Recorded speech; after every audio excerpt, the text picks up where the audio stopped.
chain has an important role. So we were very impressed with the kind of deliberations, the kind of inputs that were gotten there. And we too recently hosted a All India National Conference sometime back at the Mahatma Mandir. And it was along with UNR, and I think a lot of our colleagues from different states came. Of course, originally we had also thought we could do this together as one program, a conference where Landstack also came together. But by then, the feeling of the ministry also was that since the schedule of this had been more or less frozen, speakers, etc., they thought why would we do two separate? So I would say we've got a twofer, as they say. We've got the benefit of two, and we've had a lot more ideas. So one of the things we did in the conference that happened, we also had, I think many of you attended it. They remember we did something called an action seminar.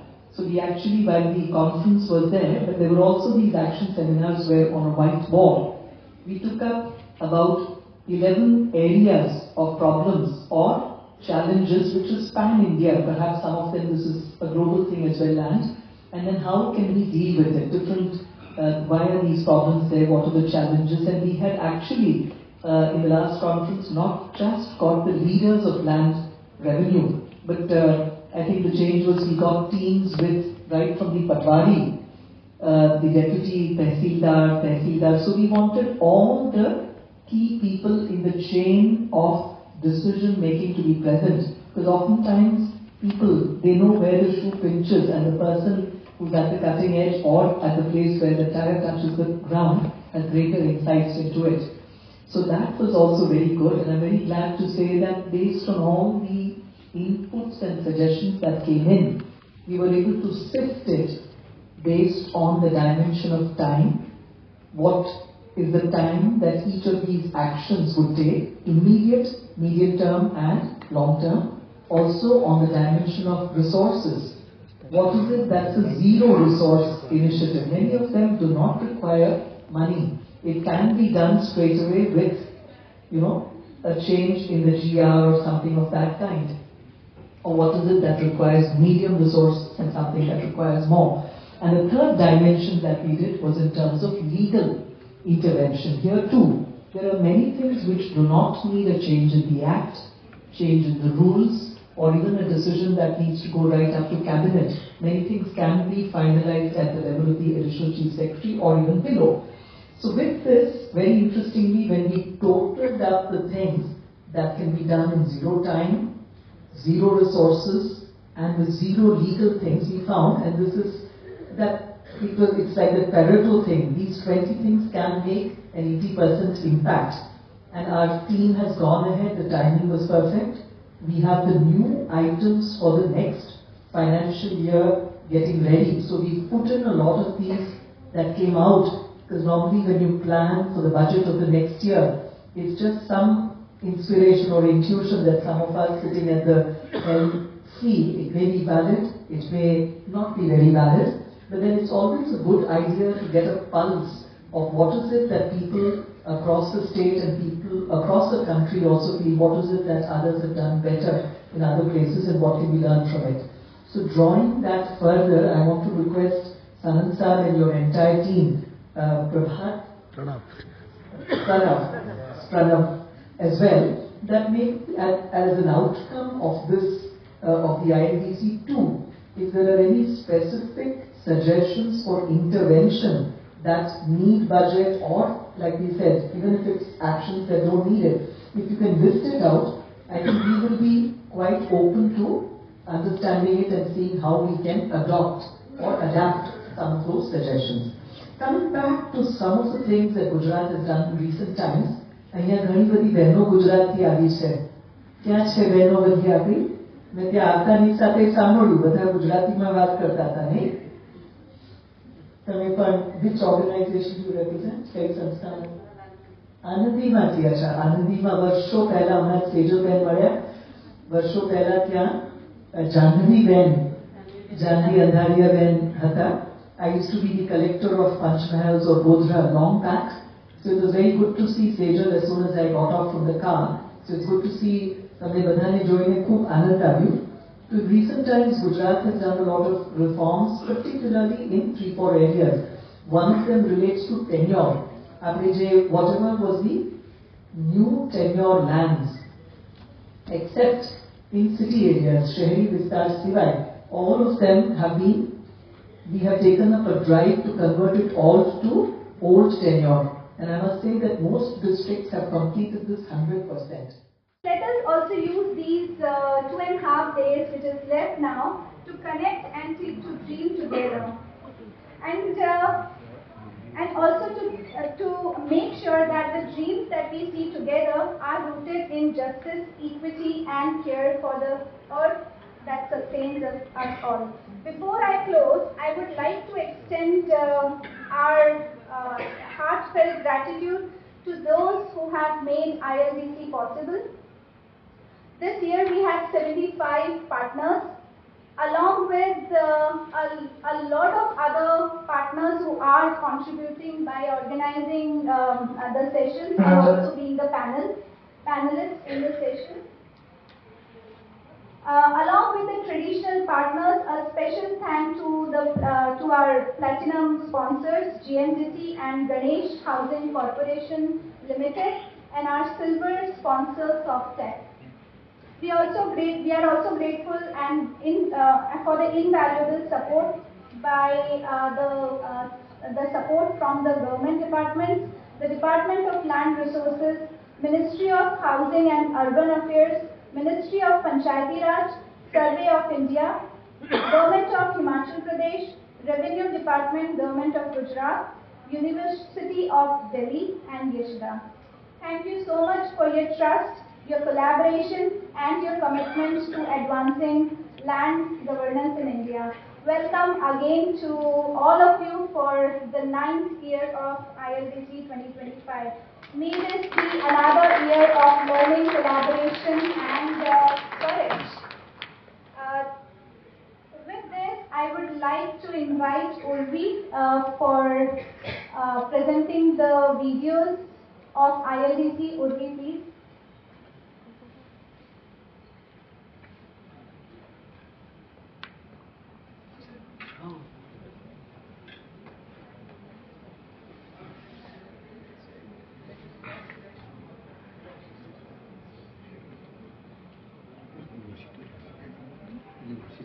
First ever attempt in India to organize this kind of. It's important in the sense that to see the human life, it has to live. That life force sustains in the context of land. First of its kind event, which is happening at a national level.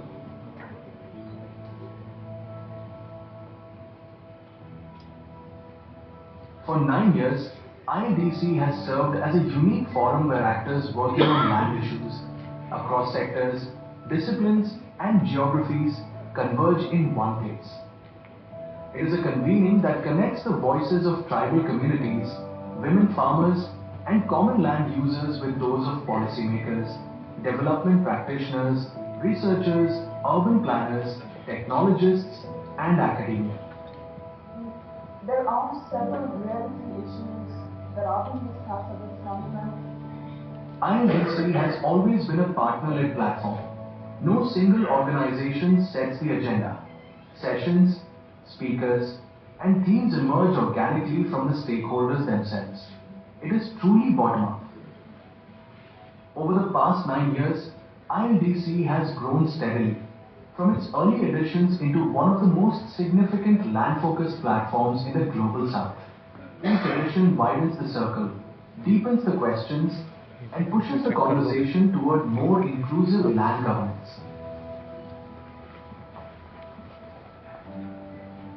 Diversity and inclusion are at the heart of ILDC. It is a collective journey toward a better land future for everyone.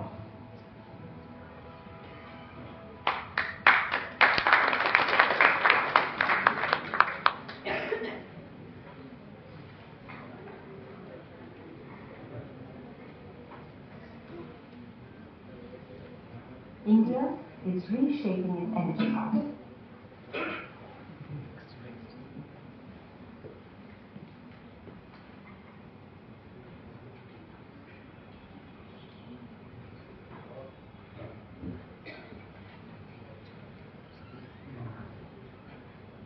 Good afternoon, everyone. We'll be releasing two reports at this 9th episode of ILDC. One report is about renewable energy and land connection, and another report is about community stewardship.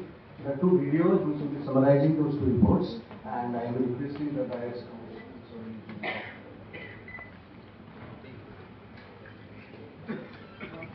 India is reshaping its energy pathway. With a target of 500 gigawatts of non-fossil capacity by 2030 and a commitment to reach net zero by 2070, renewable energy is now central to national development. And at the heart of this expansion lies a critical element: land. Meeting India's clean energy goals will require significant land use. Estimates indicate that utility-scale solar may need about 3% of India's land use, or roughly between 2.2 and 3.3% of non-forested land. When wind and green hydrogen are included, the total land requirement rises to around 5 to 6% of the country's land mass. As of June 2025, India has installed 235.7 gigawatts of non-fossil capacity, making up nearly half of the national electricity mix. Renewable energy is expanding rapidly, and with it, the pressure on land in India carries legal, social, ecological, and customary layers. When renewable energy projects intersect with agricultural fields, commons, or forest fringes, the challenges deepen. More than two-thirds of city cases in India relate to land, and nearly 10.5 million people are affected by land conflicts, facing investments worth about rupees 3.45 trillion annually. A review of renewable energy policies across 28 states shows varied patterns. Forest land is mentioned in 6 state policies, agricultural land in 5. 18 states refer to government or revenue land, and an equal number mention private land. 7 refer to wasteland or fallow land. However, many policies do not clearly define land categories or tenure, leading to uncertainty for both developers and local communities. 16 states allow long-term leasing of government land, often for 25 to 40 years. For private land, several states outline purchase or lease options, specifying annual lease rates around 31,000 rupees per acre. Yet valuation methods are missing in 21 states for government land and 19 states for private land. Previously addressed frameworks rarely address land-related disputes involving communities. Conflicts are most concentrated in states with rapid renewable expansion. About 48% of these conflicts occur on common lands, where rights are weakly recorded. India's clean energy future depends not only on increasing capacity, but also on ensuring fairness in how land is identified, accessed, and governed. A balanced transition requires recognizing both formal and customary rights, enabling clear dispute resolution mechanisms, and ensuring meaningful participation of communities whose lives and livelihoods are tied to renewable. India's energy transition is also a land transition, and its success will rest on aligning climate ambition with social equity.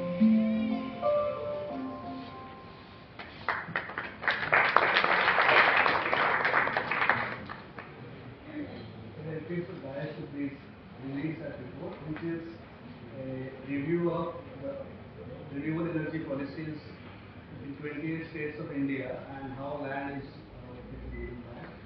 And I thank the team we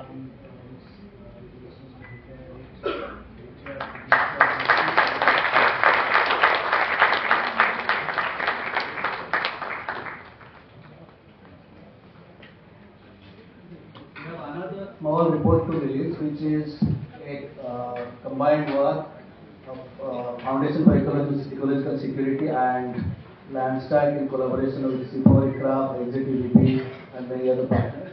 This is about community stewardship.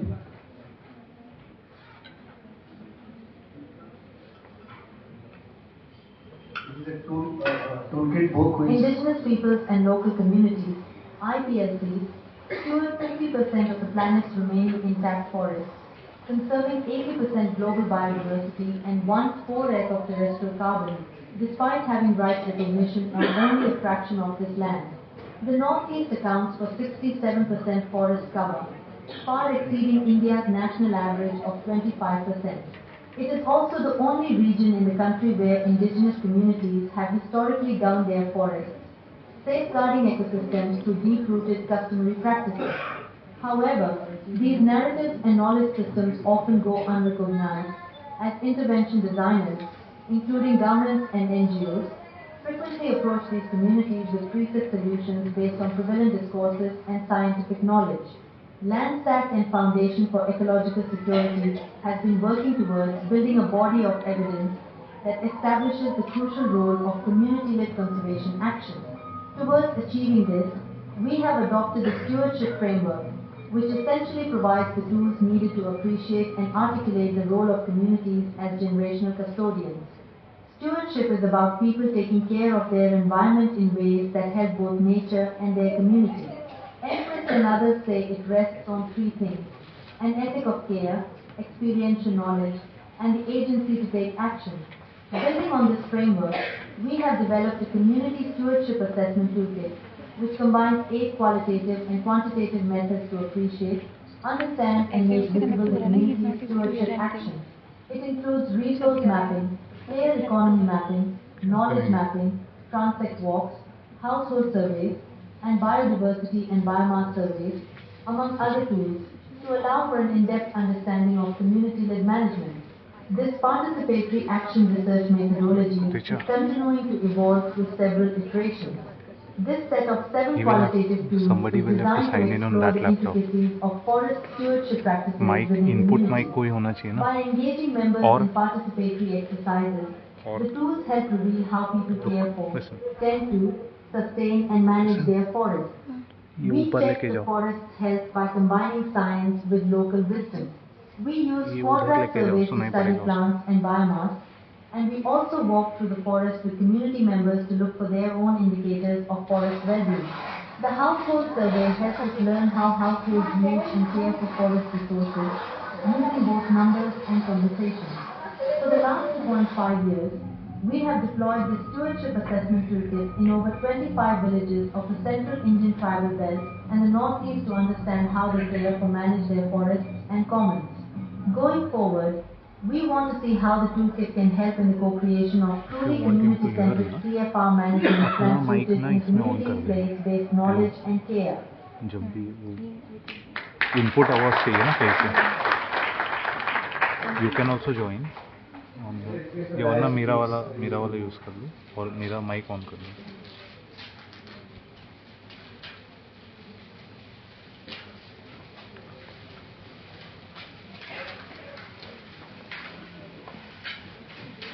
Both these reports will be available online. We have not printed many copies to save paper, so the reports are available online.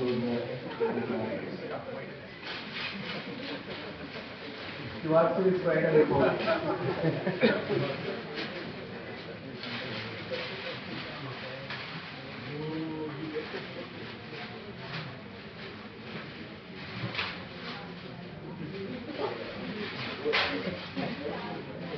Richa, should I start the mic? अच्छा.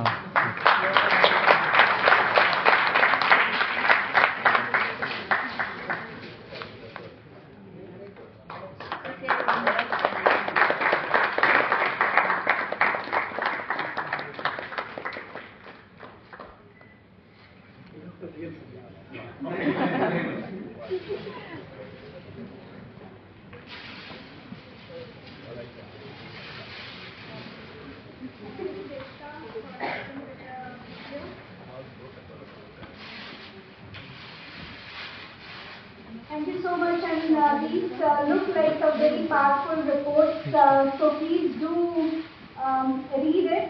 I would now like to call and invite Alice Morris, and she represents WGWLO. She has been working in this sector from last 30 years, and she on the issues of marginalized communities. related to land governance, rights and entitlements. She was the former director of HDRC from 2017 to 2022.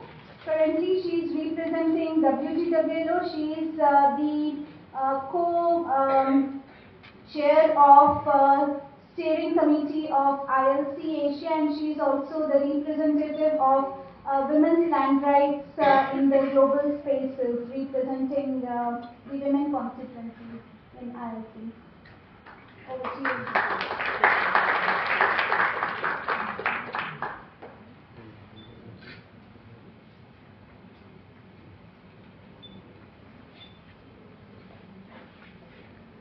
Good afternoon, friends.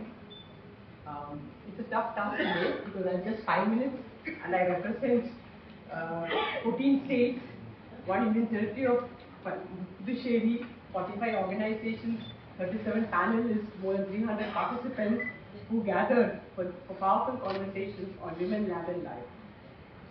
Across 5 panels today, we explored the land rights of single women, women from tribal, denotified tribes, nomadic tribes, pastoralists, fishing, salt farming and transgender communities, each connected to land in a unique and vital way.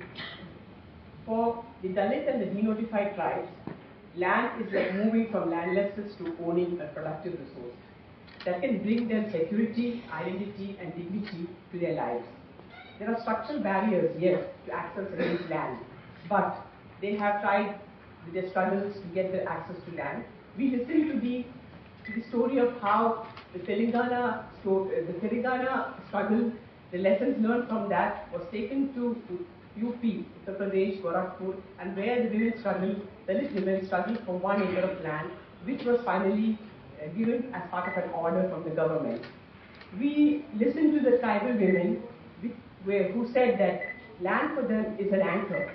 It's anchor of customary tenure, cultural continuity and protection from displacement.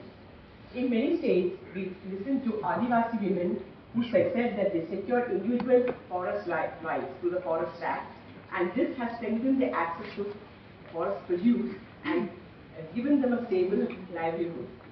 We listened to the Bedia community, whom we all know, the young girls are pushed into sex work at a very early age. For them, land is as like an alternative source of livelihood, which can actually enable them to break free from the exploitative situations and they can build a better future. For single women, again, land means security and identity of their own, of breaking the shadows of dependence. However, the struggles are long and tiring, but once they get land, the struggle doesn't end there. They have to struggle to get their identity as farmers so that they can build a sustainable livelihood around land. Sure enough, the land, they actually clearly stated that when they receive land titles, the domestic violence which they experience has come down. For nomadic tribes and pastoralists, land is an identity. It saves oil for them. And land sustains their livelihood, mobility, and it enables intergenerational transfer of knowledge. But there is a need to formulate policies and regulations on how they can access and use common lands, which they have to use when they are migrating from one along the routes and migration routes. So they need a policy which can secure those access to land and which can avoid conflicts with other communities.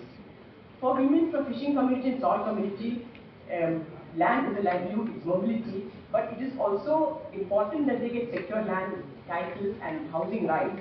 They look forward to decentralized licensing and tenure and leasing rights, regulations from projects which take away the access to the resources, the common lands and the spaces where they work. And better regulation means they can keep their land secure or access to land secure. We see that in Gujarat, Kutch, around 1,800 salt farmers, they got leasing rights, and it actually gave them stability to seasonal income for themselves and their families. For transgender community, what we saw was there's an act, Transgender Act, but it is silent on property rights, on rights, land rights. So what they're looking at is legislation to enable the access to land and property rights of their family, and also they look at asked for more protection, more sensitization on their issues, particularly police and other institutions which they have to deal with on a regular basis. When we must say that there was one message that ran loud and clear: for the lives of women, land is life. It's not just an asset or a property. And unequal rights, unclear rights make the life uncertain and insecure. When women get secure land rights, they gain economic independence, they get a stronger political voice, it shapes their livelihood, it protects them, provides them safety, dignity and identity. It is a way out of poverty, it's a way out of exclusion and eviction. They will invest in their communities, drive local economies, improve health and education for future generations, and sustain and restore ecosystems. What stood out across all 5 sessions was a shared determination, a will to come together, to act with intention and to strengthen women's land rights. As we move forward, ILDC will remain a special space for learning, strategizing and collaborating. But we must bring women and land to the center of all discussions, all conversations on land tenure, land governance, climate change, justice, just transition and sustainable development. Civil society, government, private sector, academia and all stakeholders present here need to come together in this journey to translate the energy and ideas from these dialogues into concrete action within our states, within our institutions and communities. Let us commit today to institutionalize these gender-sensitive land governance and policy and practices. Mainstream women's voices in every land-related discussion and decisions, from the Gram Panchayat to national and international forums. Together we can make this happen. Together we can make land for women happen. Thank you.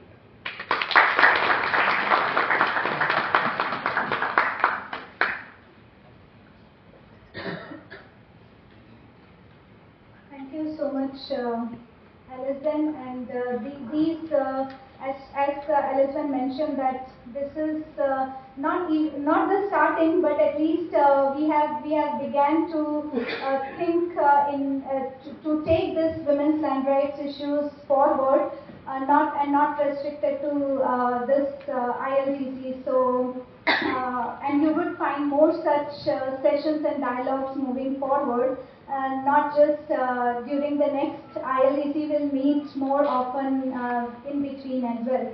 I would now request Mr. Ward Ansui. He's online. He is the land tenure lead at a food and agriculture organization based in Rome, and I request him to please give the keynote address today. Ward, are you there? Hello everybody. Yes. Good afternoon.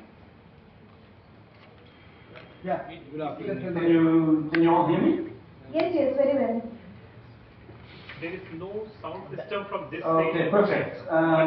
Good afternoon, good morning. I'm Ward Ansui. I'm the head of the land tenure team at FAO, based in Rome headquarters. And let me share my screen with you. I have a presentation.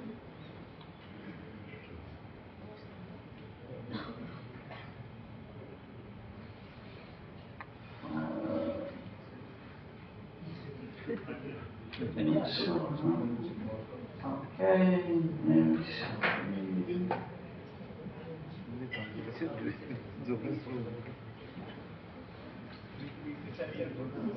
different system than I'm used to. I don't see any PowerPoints here.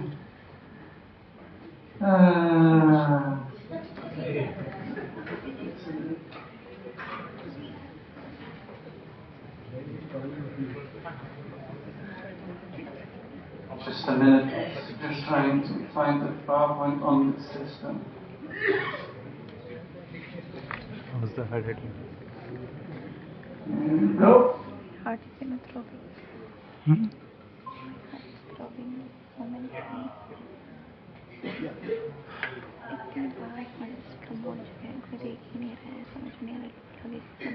Here you go.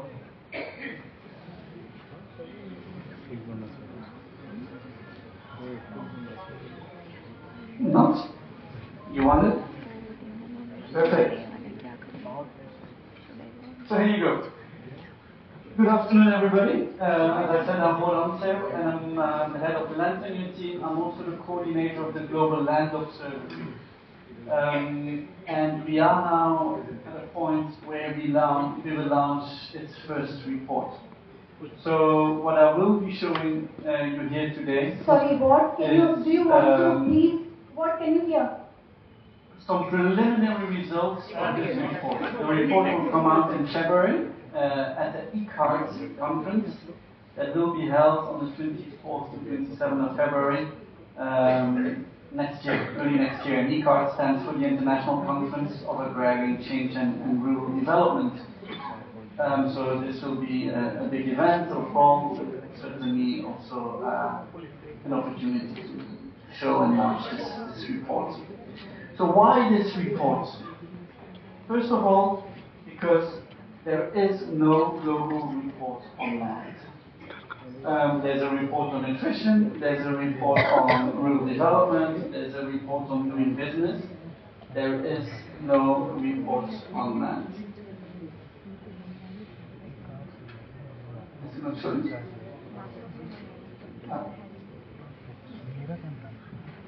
My apologies, apparently there's no full screen.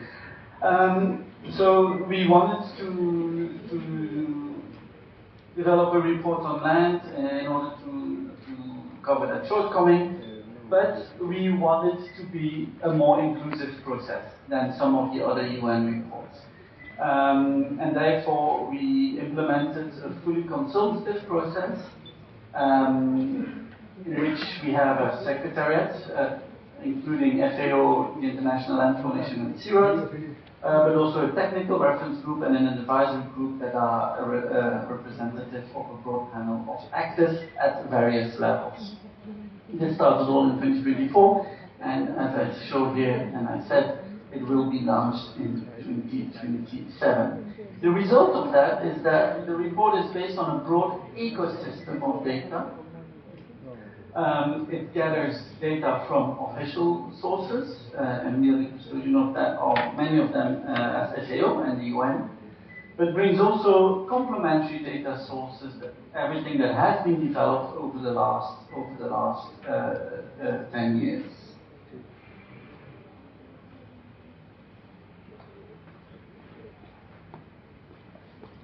As I said, the report is not launched, but we are showing here preliminary results, and so let me structure the presentation in 5 core bits of results, or 5 core messages, in order to give you some teasers, and then in February, hopefully, you will be even more interested to look at the report.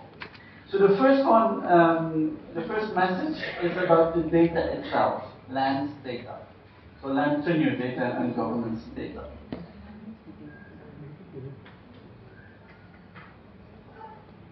The first thing we did to prepare this report is to do an overall assessment of the data out there, and especially land tenure data, of course, and we, one of the results showed that overall land tenure data is 3 times less likely to be available than data for other sectors. Other sectors such as public finance and public procurement. When we look at land data overall, it is about twice as less likely to be available. Land tenure data specifically 3 times. And when we dig deeper and disaggregate even deeper, if you look at women's land rights, for example, it's less than 4 times available than other data, for example, from public finance or public procurement sectors. And this is reflected in the SDGs as well. None of the SDGs, and there's 3 on land, so 1.4.2 on land rights and documented land rights, 5A1 on women's land rights in practice, and 5A2 on women's land rights in the law. None of them has reached tier 1, and meaning 50% of the countries are reporting, and is thus still at risk of being lost. Only 22 countries actually have reported on the 3 SDGs that I just mentioned. For India reported on 5A1 in 2015 and 2020, but never reported on SDG 1.4.2, and also did not. Is not reporting on 5A2, although some states in India have engaged in the process of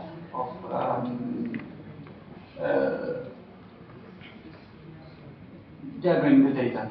So I'm just told here that it is not showing. Let me stop sharing, and I will upload it again. My apologies for that.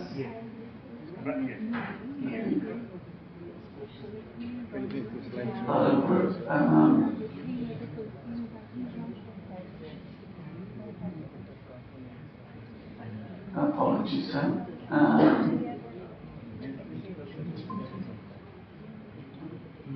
I'm sharing here. So I'm not sure if you see my presentation now. And it's in format. Let me continue. Let me continue now, even if it's not in full format, at least you will see the slides. So here was the SDGs, and as you can see, none of the SDGs have reached the 50% proportion of countries that reported. For India has reported on 5A1, but never reported on 1.4.2, and never reported on 5A2, but some of the states have started collecting data for 5A2 on the legal status of the member tribes. Second message is the status of land tenure. So who owns what land in the world, and who feels secure on his or her land? And we engaged in a huge amount of work on this, because when we started this report about 2 years ago, we discovered that actually we do not have a clue of who owns what land in the world. And so we discovered quickly that legally states are the main landholders. About 64% globally of the land is owned by states, 26% by non-states, and about 10% is unknown.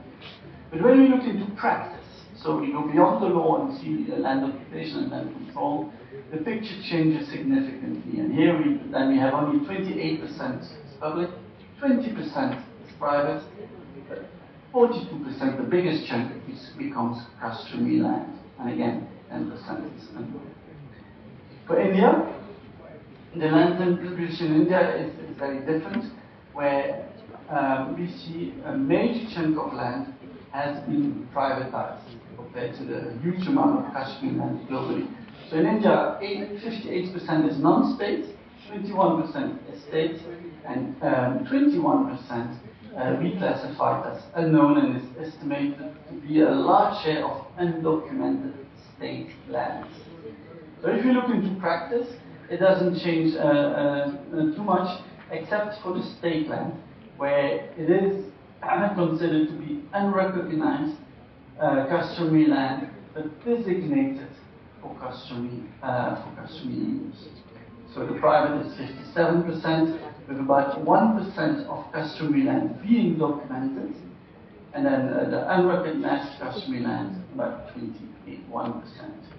Public land is reduced to 20.28%, although we have about 21% where we do not have documented land, and we think it might be undocumented state lands. Another message here is about land insecurity and how people feel about their land rights. 1.1 billion globally, representing about 23% of the adult population, feels today insecure about their land rights and thinks they might lose the rights to their land within the next 5 years. Worse is that this number is actually a 4% increase compared to 4 years ago. So presently, globally, land insecurity is increasing. This is mainly due to the large number of conflicts and displacements, but also because of financial insecurity lately, because of the financial crisis, and a higher degree of insecurity in the middle and high income countries, with people not being able to repay mortgages or rent on their properties. India here is performing better, where we see an overall tenure insecurity of 22% in 2020, so that's less than the global average. But in addition, tenure insecurity is decreasing over the years. So between 2020 and 2024, we see a 3 percentage points decrease from 22 to 19%. Among these holdings, informal documentation also increased, so insecurity on these documentation also increased significantly from 28% to 19%. So a rather positive image from India compared to the global. Third message is about tenure security for all. And so the data that we have now collected, formally and complementary, allows us to start disaggregating global data according to population groups or according to the type of tenure. And we have data about women, data about youth, data about indigenous peoples, on customary communities, etc., etc. Because my time is short, we'll only focus on women here for this presentation. But of course, as the report will come out, you will have all the data in the report, but also it will be online as an interactive, so you will be able to access it. So I don't think this shocks you, but the main result was women are less likely than men to own or have secure rights to land. What the innovation is here is that we have now data for most of these countries, and here we're showing SDG 5A1. So the green bullets are men, the purple bullets are women, and the vertical bars in between the two bullets is the gender gap. And what we see here, that there is, in more than 50% of the countries, at least a 20% gender gap between men and women.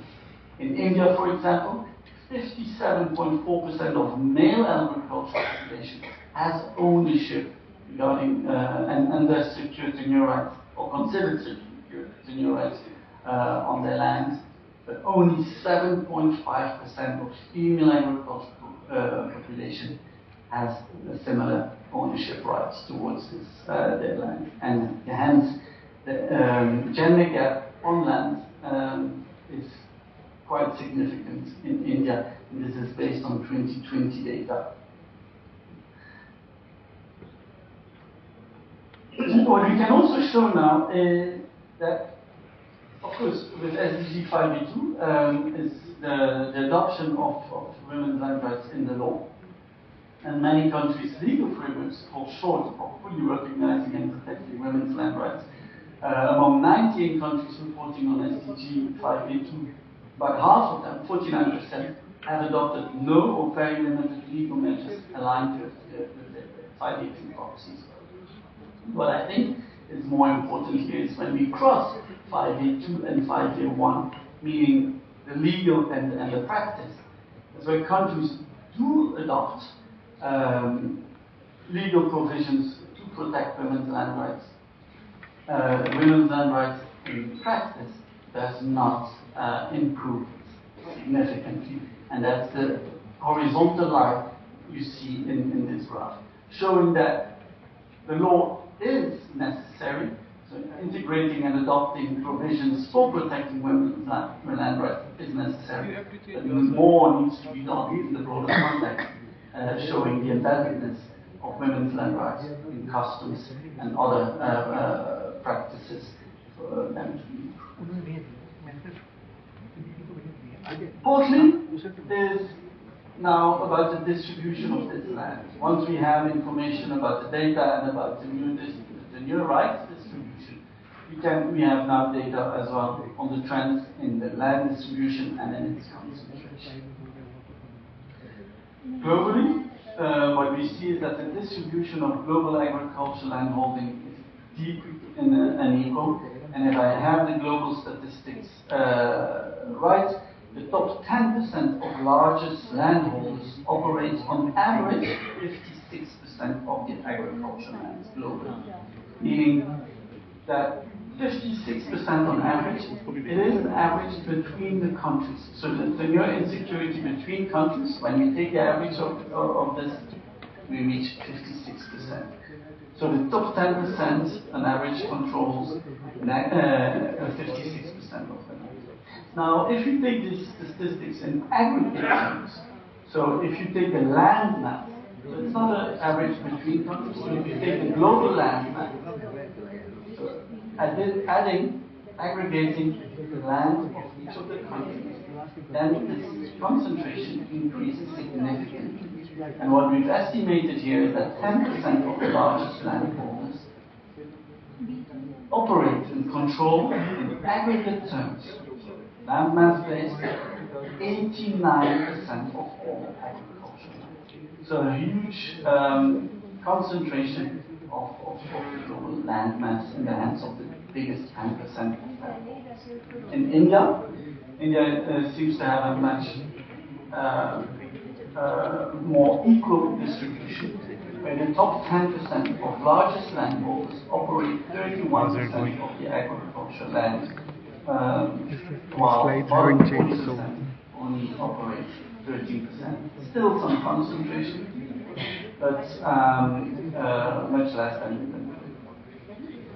Two important trends that I want to highlight here, and I want to go in detail because we don't have data for India. Corporate and financial control over land. Which now, when we track all the large-scale land acquisitions, 70% of transactions are done by corporates and financial companies, with 51% for pensions. The second one, and this is something newer, what we see, is that these entities that are controlling the land and acquiring the land are now taking more and more shareholding structures and become invisible for the traditional tracking and measuring systems and farm registries and cadasters that are being implemented. Shareholding in farmland is not tracked, it's not monitored in most of the countries except for France.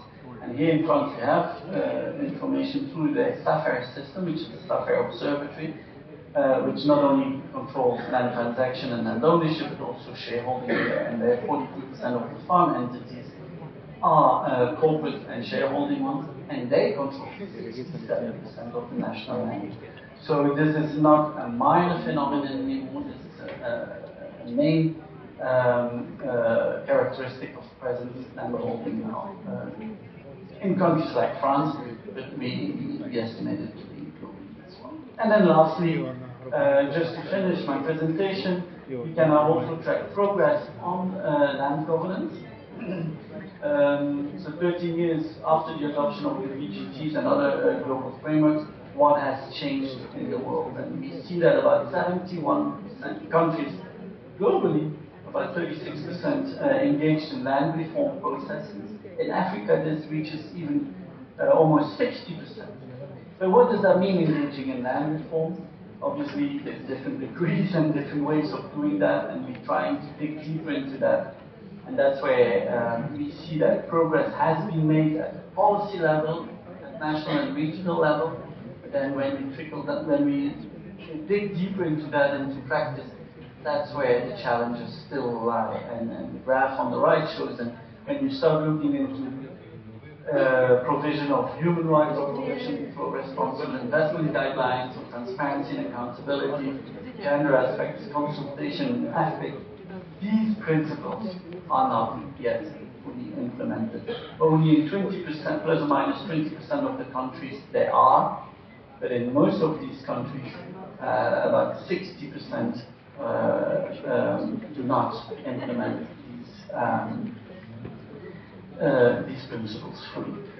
Same image here when we look into responsible investment. This is data from the land matrix among large-scale land acquisition deals assessed in Africa, for example.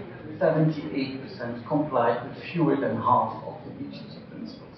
20% of them no compliance at all. And so this shows well that there is progress over the last 10, 15 years globally with data, with land reform and policy reform, but it's still in practice where we lack progress and more needs to be done.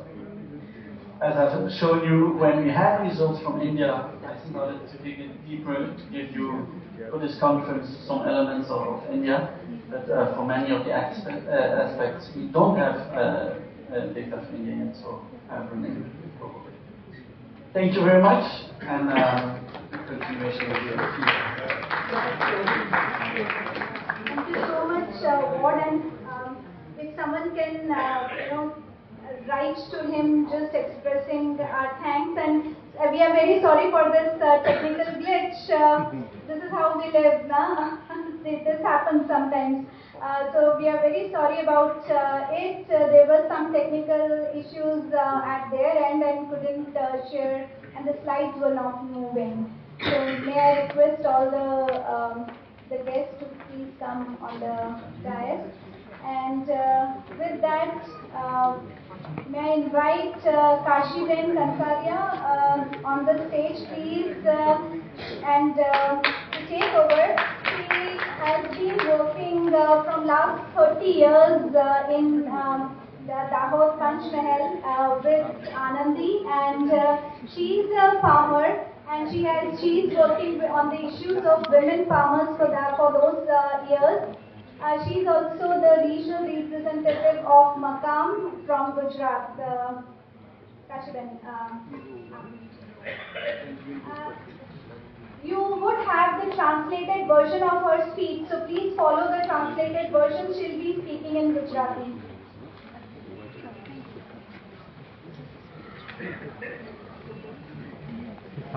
તો અમે જિંદાબાદ ગુજરાતીમાં વાત કરીશ. ઘણા બધા ગુજરાતમાં લોકોને હોય તો હિન્દી અંગ્રેજી બોલતા હોય, પણ મારું થોડું ગુજરાતી કહું તો વધારે સારું તો કહી શકું, એટલા માટે હું ગુજરાતી ચોઈસ કરી છે. મારું નામ કાશી છે. સંસ્થામાં હું 30 વર્ષથી કામ કરું છું. પંચમહાલ જિલ્લાના શાખા ગામની વસ્તી છું. પોતે નાના અને સીમાંત મહિલા ખેડૂત છું. ખેતીની જે સમસ્યાની સાથે જે સામૂહિક સંસાધનોનું પણ હું છેલ્લા 30 વર્ષમાં જોયું છે એ થોડું મૂકવા માટે કોશિશ કરીશ. દાહોદ અને પંચમહાલમાં સૌથી વધારે ટૂંકી અને સ્થળાંતરિત શ્રમિકો છે, જે પોતાની જમીન કરતા વધારે જંગલ આધારિત જીવન ગુજારતા હોય એવા પરિવારો સૌથી વધારે છે. ધારો કે 365 દિવસમાં કહીએ તો 80% મહિલાઓ પોતે ખેતી જંગલની જે ઉપજ છે એ લાવી અને ઘર ગુજરાન ચલાવતા હોય. એમાં સૌથી વધારે રીંછ અભયારણ્ય તરીકે જાહેર કરે છે. ધારો કે રતનમાલ અભયારણ્ય આવ્યું છે દાહોદમાં, અને ત્યાંના ઘણા બધા જે બેનિફિટ લોકલ જે કમ્યુનિટીની બહેનોને મળવા જોઈએ એ ખરેખર નથી મળતા, ને એમાં કમ્યુનિટી હોય એમાં પણ સૌથી વધારે ભાઈઓની નિર્ણય પ્રક્રિયામાં હોય, બહેનો હોય છે, પણ જે શું કહેવાય કે સારા સરપંચ હોય કે એમના ઘરમાં છે જે બહેનો પોતે રોજ ઉઠીને કરે છે એવા બહેનો આ કમ્યુનિટીમાં નથી હોતા, જેના કારણે નિર્ણય પ્રક્રિયા ખ્યાલ નથી આવતી. દાહોદમાં 30 વર્ષ પહેલા દરેક ક્લસ્ટર પર જે સામૂહિક ટીમરૂ પત્તા લેવાતા એ 10 વર્ષથી સાવ બંધ થઈ ગયા છે, જેના કારણે જે બહેનો પોતે ભેગું કરે પણ વેચવા ક્યાં જવાનું એ મોટો સવાલ છે. અને ભેગું કરી અને પછી દૂર વેચવા જવું પડે તો એ લોકો જોડે ટ્રાન્સપોર્ટ સુવિધા કે એવી પણ નથી હોતી. એક એ સમસ્યા છે. બીજું કે દાહોદ પંચમહાલમાં સૌથી વધારે નાની નદીઓ છે, મોટી નદીઓ છે, એમાં ઘણું બધું છેલ્લા 10 વર્ષમાં રેતી ખનન વધી ગયું છે. એક ક્લસ્ટર પર જોઈએ તો 3 થી 4 લિસ્ટ ચાલે છે. એમાં કદાચ મંજૂરી મળતી હશે, પણ ગેરકાનૂની રાત્રે જે ટ્રાન્સપોર્ટ થાય છે એ સૌથી વધારે છે, અને જેના કારણે વધુ વરસાદ પડે તો આ જ વખત ચોમાસામાં લગભગ 3 જેટલા પુલ તૂટી ગયા છે. એટલે ગવર્મેન્ટ બસ જતી નથી, અને ગવર્મેન્ટ બસ બંધ થઈ જાય તો બાળકોને ભણવા જવા માટે ધારો કે છોકરીઓને એમ કહે છે કે ફ્રીમાં પાસ છે, પણ બસ જ ના આવે તો બાળકો કઈ રીતના ભણી શકે. એટલે બીજું ખનનના કારણે જે આજુબાજુના 10 કે 5 કિલોમીટરમાં રહેતા મહિલાઓ છે સીધું ચાલીને જતા હતા. હવે એટલા બધા ઊંડા ખાડા થઈ ગયા કે પોતે ત્યાં રસ્તો પાર નથી કરી શકતા. ત્યાંથી 10 થી 20 કિલોમીટર ફરીને જવું પડે. એટલે રોજગારી પર સૌથી મોટી અસર છે ને બીજું કે જે ગૌચર અને સરકારી પડતર જમીનો છે મોટા ભાગે દબાણ હેઠળ છે ને ઘણી વખતે દેવગઢ મહિલા સંગઠને મેં એનો પોતે ગ્રામસભામાં રજૂઆત પણ કરી છે કે ખુલ્લું થવું જોઈએ. ત્યાં જમીન વિહોણા બહેનો છે એમને કોઈ સામૂહિક રીતના કોઈ કામ કરી શકે એ રીતના ખુલ્લું કરવું, કોઈ ખુલ્લું કરતા નથી અને ગ્રામસભામાં એનો ઠરાવ પણ નથી થતો. તો આ એક મોટી સમસ્યા છે. બીજું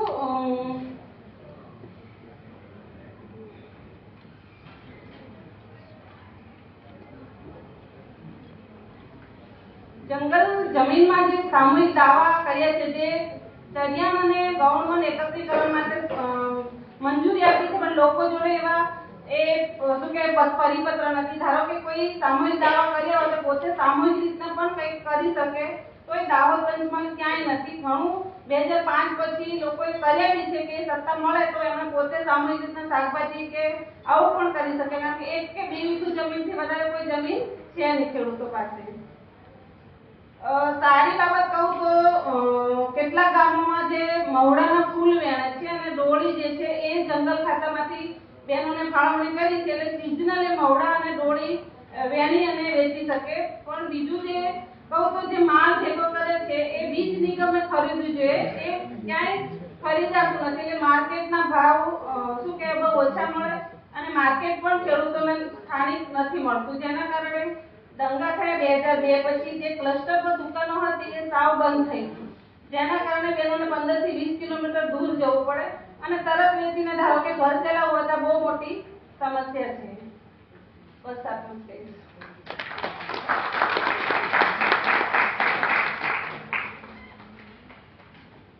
Thank you so much, Kashiben. And one of the very important message that she gives is that women should be at the center of the decision-making spaces, especially where the decision affects them. So, thank you so much again, Kashiben. Aapka bahut bahut dhanyawad.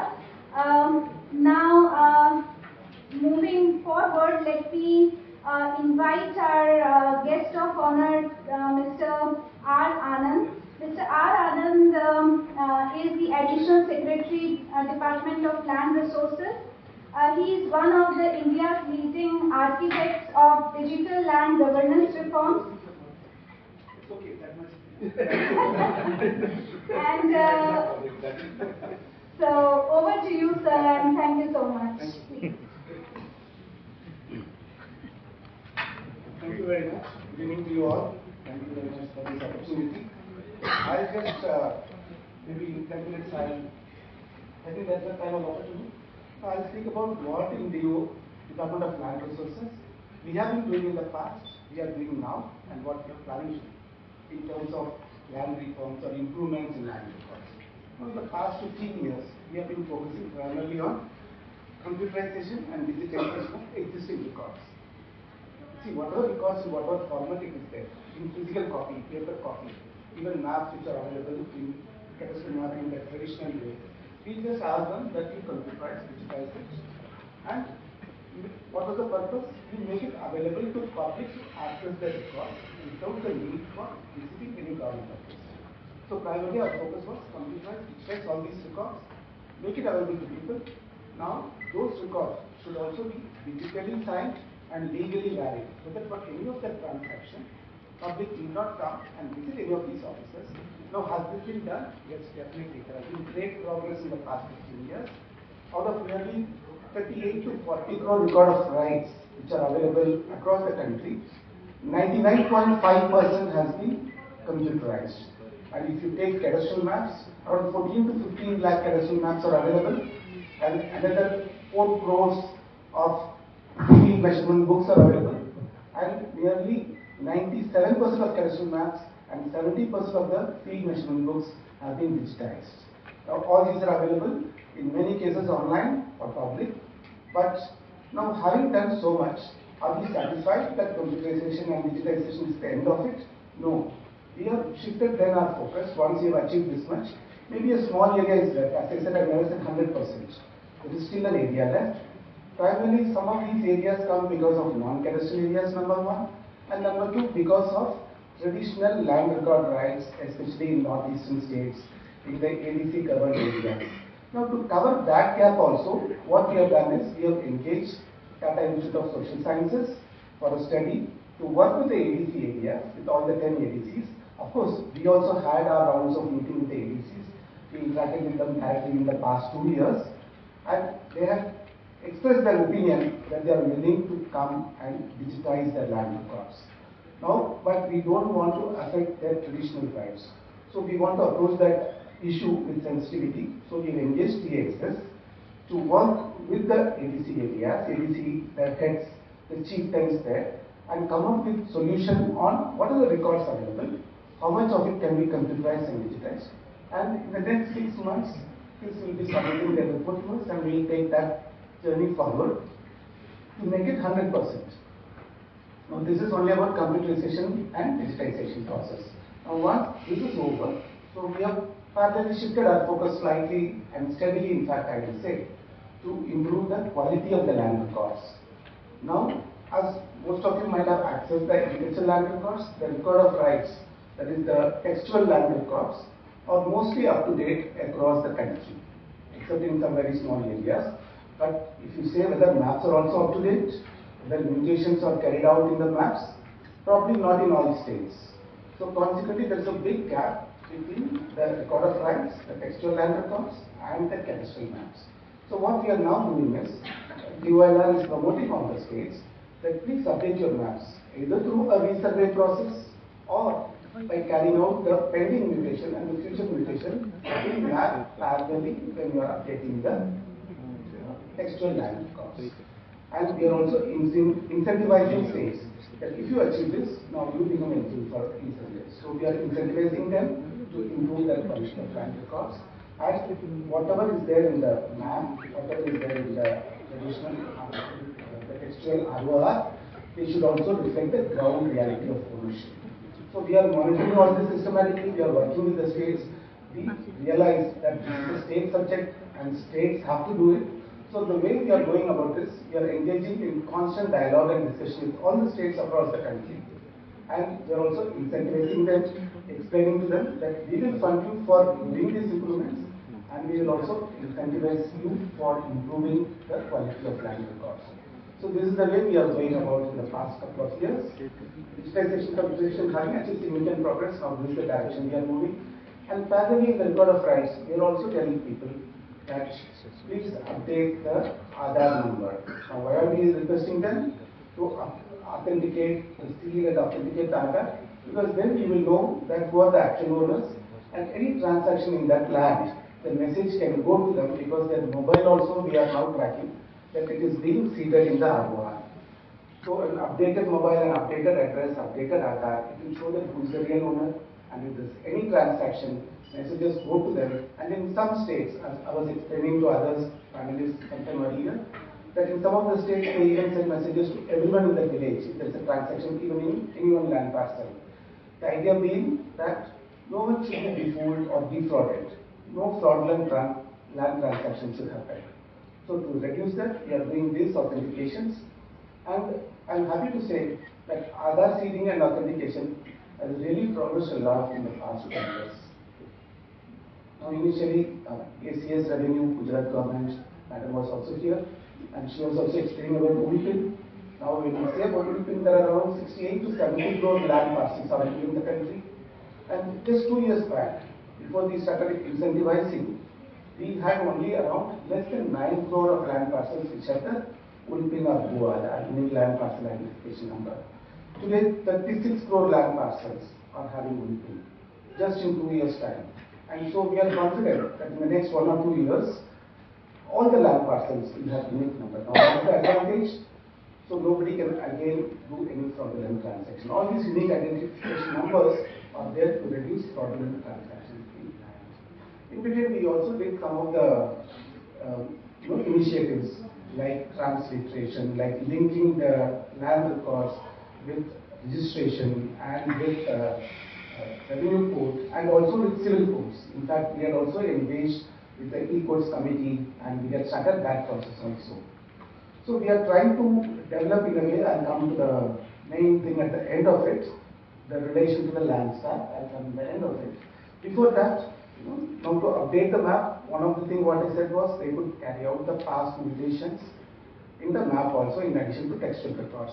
In addition, what we also find that some state governments have gone ahead and did some survey. Some of them could complete and successfully publish the final records like in Andhra Pradesh.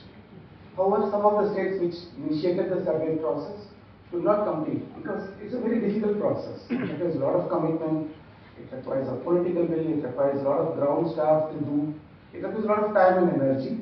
And even in spite of best efforts, some states are not able to complete, some have not even started. So we in GeoLab in the future are going to do the entire survey of the country, 100% rural area, of which 20% will be covered in the next 2 years. We have already received a principal approval for that, and we are launching a new program for that. Now, how did we gain this confidence that we can do this? Because we did a small pilot for urban areas. Now, there were no land records for urban area, except of course Gujarat has very good city survey. Some other states also have. Some maybe 3-4 states are Maharashtra, Gujarat, maybe Tamil Nadu, maybe Karnataka, some areas. But overall, if you see pan-India, land records stop being maintained as soon as the land becomes urbanized. So now what we did was, we took a pilot of 150 cities last year, and this February only, February 2025, and we said by March 2026, in these 150 cities, we create land records. Now what is the difference in this program? Not only survey recently, we fund the program for the states, but we leave it to the states to do whatever way they want. In this urban land records program, we experimented a new model where we have centralized geospatial GIS enabled software, and we drive the program centrally, of course with full participation, involvement of states in doing the ground truthing. And what we find, almost the LFI is completed in more than 150 ULBs within this period, and many states have started doing ground truthing, and we are confident that by March 2026 in these 150 cities, the urban land records will be available and published. So now we went to Finance Ministry and said that we have been doing this pilot, and now we have the confidence that even rural survey, if we do a centrally driven, a centrally enabled software being provided to the states, in which they will, of course, do the ground truthing and populate the data and create the land records, we will have very, very good quality land records.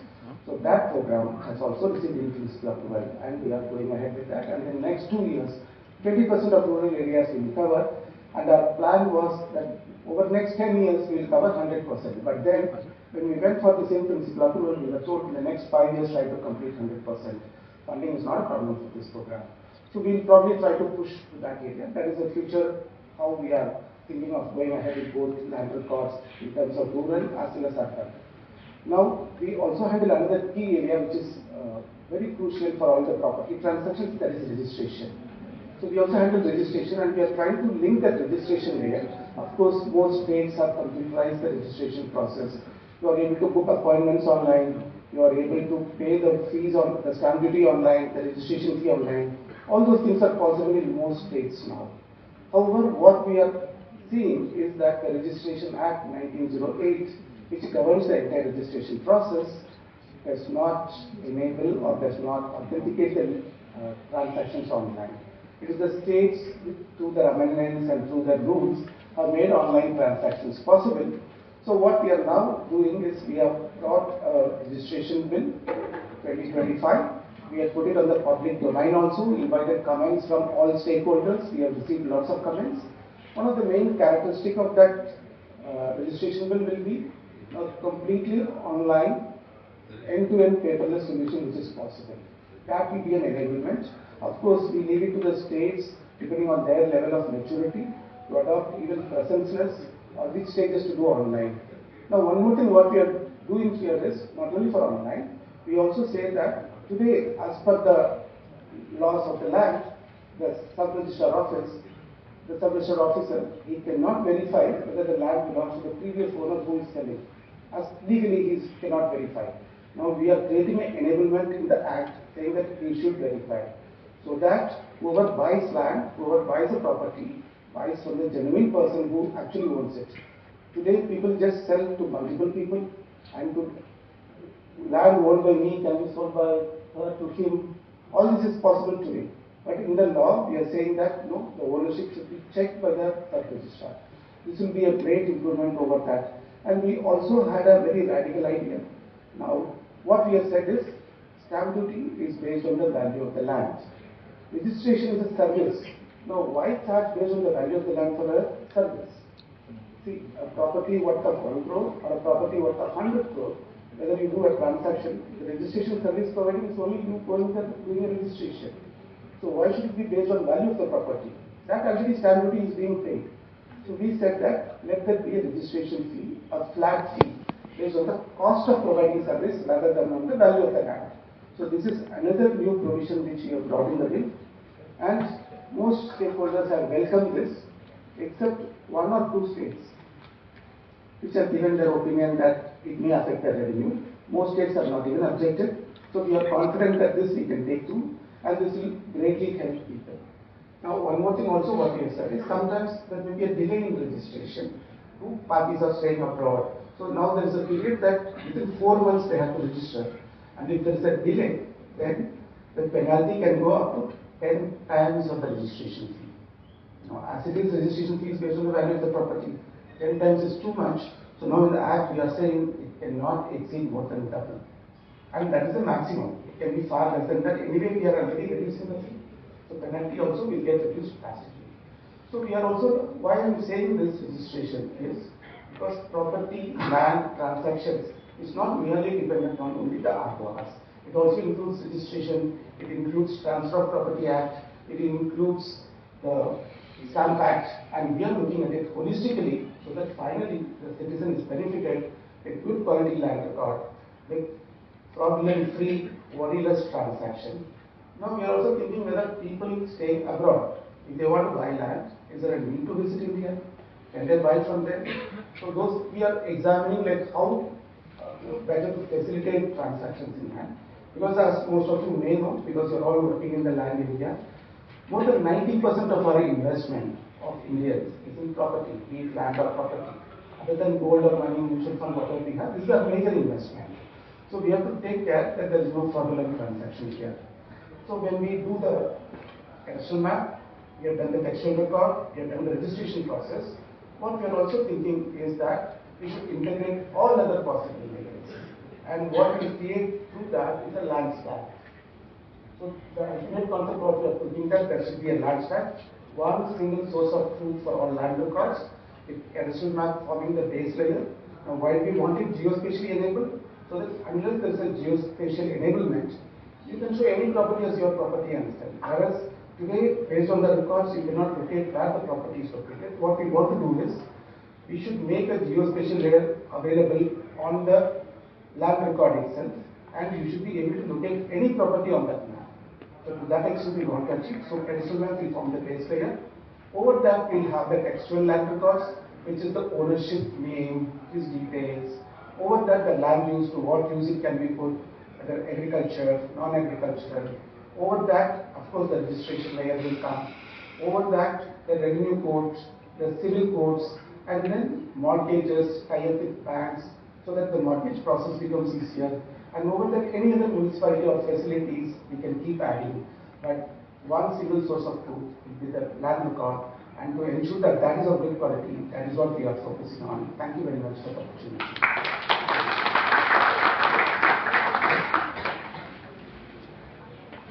Thank you so much, sir, for presenting and sharing the progress on the digitalization of land records, modernization, and also ULPIN. It's really it is really helpful for also understanding the work that the department is doing, and also it is a pleasure to also have you here. These areas of the progress.